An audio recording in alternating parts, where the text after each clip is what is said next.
mbasaba muneegatteko tuyozeyoze Ssaabasajja Kabaka Ronald Mwenda Mutebi II olw'okuweza emyaka 69 olwaleero.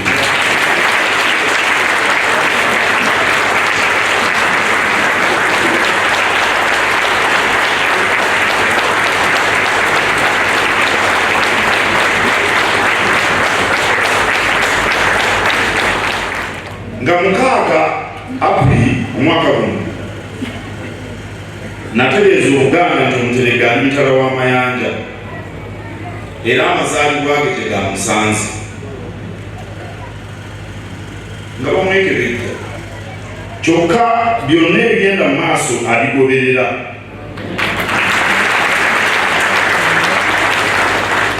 Era n'obubaka buno bwonna bw'aba tabufunye ajja kubufuna. Wetutuukidde wano ng'obulamu bwa Kabaka waffe bulimu ebiwayi ebikulu 3.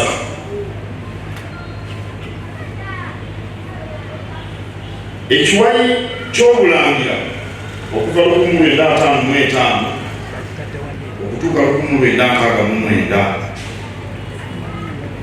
ekiwayi eky'obwa Ssaabataka okuva 1969 okutuuka 1993, n'ekiwayi eky'Obwakabaka atuuziddwa ku Namulondo okuva 1993 n'okutuuka leero n'okweyongerayo. Obulamu bwa Kabaka Mutebi II butulaga Omuganda ky'agamba nti atannafa teyeevuma ggwanga. Ssaabasajja yazaalibwa kitaawe ali kuwaŋŋanguse nga waliwo n'amawulire nti Kabaka talidda. Kabaka Mutebi II yali omuvubuka nga wa myaka 14 gyokka, yeetikka omugugu ogw'okulira oli olulangira, omugugu ogw'okulira ab'obusolya n'omugugu okubeera omutwe gwa Buganda. Anti 1969 Kabaka Muteesa II olwo yali akisiza omukono nga n'enjala agibiseeko akagulu. Wakati w'emyaka 14 n'emyaka 38, egyo gy'emyaka 24, Kabaka yali mu lutalo lwa kuzzaawo bwa Kabaka ekyatuukirira mu 1993.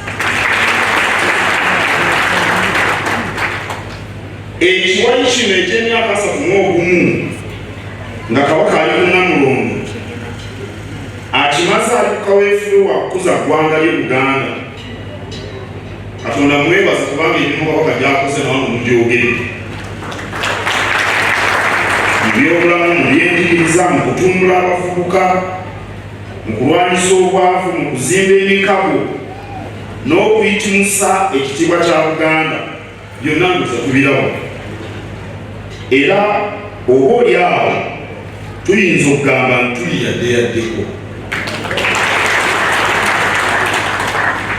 Omulangira yaleka akaggo ng'ali muwaŋŋanguse nga wa myaka 14 okulaba nga kati kyekiryo ekimwamidde Obuganda bwe wamma ddala afudde atannafa teyeevuma ggwanga. Tumukulisa nnyo omuti okubala ensimbi n'ebikomo.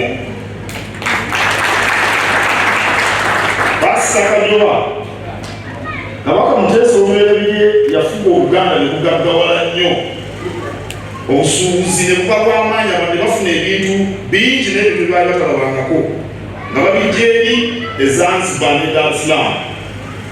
Nakati Abaganda okumutuuma erinnya eryo omuti okubala ensimbi n'ebikomo. Ye Kabaka yennyini gwe muti, teebereza omuti ng'ogenda n'olabako ssente. Bwe bati Abaganda bwe baamulaba. Naye ndaba tetugenda ku mulembe guno Omutebi era kitegeke kugira Mukama mu ngalo.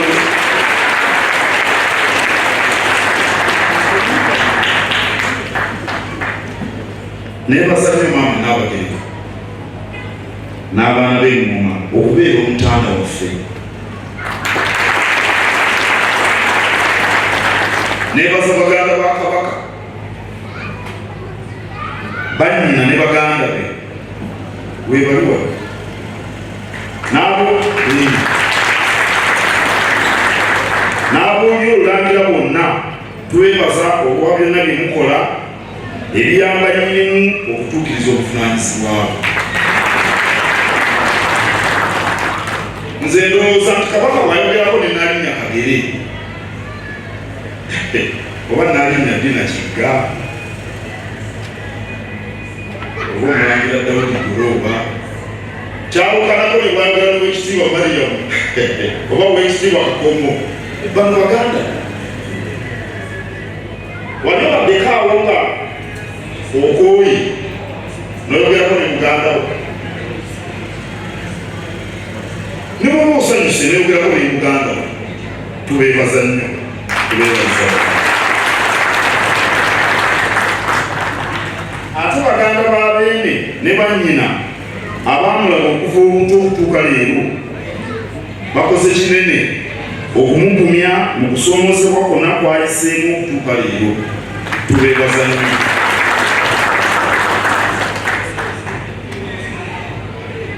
Kalala Nkoma waawoleza emyaka 69 ng'Obuganda bumwebunguludde. Twakava ku misinde mu kunabyalo ejaddukibwa ku Ssande ewedde nga 7.